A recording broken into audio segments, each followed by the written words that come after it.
How to make an igloo in your backyard.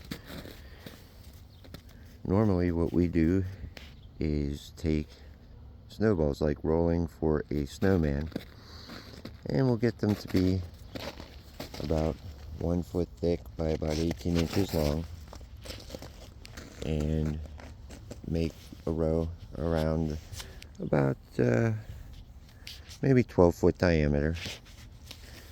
And then what we do is we do 2 rows of that, going up to be about 2.5 feet high. At that point, we'll start doing the same thing, but as we put them on, we'll put them on at a 45-degree angle or so that they start to angle in. Now, you're going to want to have some snow ready to pack in real quick to hold those blocks up. And we'll do 1 row going around, and you're going to want to have 2 blocks ready to go at the same time to do the door, as you put half over one side and then half over the other side, and they should kind of hold each other up. We usually make the door, it's about 2 feet by about 18 inches, big enough for a child for sure, and an adult to do a little belly crawl. Now, usually if you do a smaller size, after about 3 rows of going with the 45-degree angle, you should be close enough to have a hole in the top about maybe 4 foot. And at that point, I just use smaller clumps of snow to kind of fill it into however big you want the hole to be. Now this one here, we kind of ran out of snow. I would have probably done 1 more row, bringing it up to be another 12 inches high, and closing the hole in the top to about 3.5 feet. Now at that point, the other option that you have is you can build another couple sides to the door to make a small little tunnel, like in the cartoons you see the little doorway tunnel. Depends on what you're after.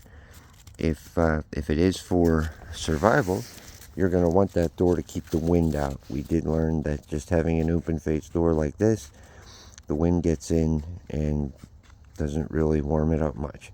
But if you do put the tunnel, it will help it to actually warm up inside.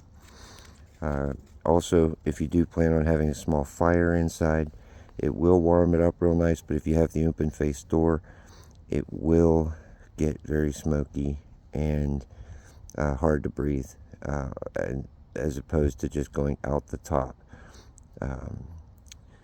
If you have that tunnel, the wind, any breeze will just draw the smoke straight out the top. And that's basically the quickest way. Now, the other option, real quick, I'll mention is, if you'd like to, if you have a 5-gallon bucket and you're just doing this as a project with your kids, you can take a 5-gallon bucket and go 2 rows around, which obviously brings that up to probably about 3 feet high. And at that point, fill the bucket all the way, but then shave off, go down about 3 inches on one side up to the edge of the bucket to make a that almost 45-degree angle, and then just start going row around with the buckets. And to do the doorway, what I did was half a bucket on each side of the door, connecting in the middle, or a full bucket, halfway across the door, and connecting in the middle, which kind of held itself up together that way. If you do it right, as you go around, each new snow block you put on will kind of hold the next one up. And the only issue I had was the very first block on the first row, on the next row. So that should do it. Quick and somewhat easy way to make an igloo in your backyard. as long as you have enough snow to do it. Have a great day.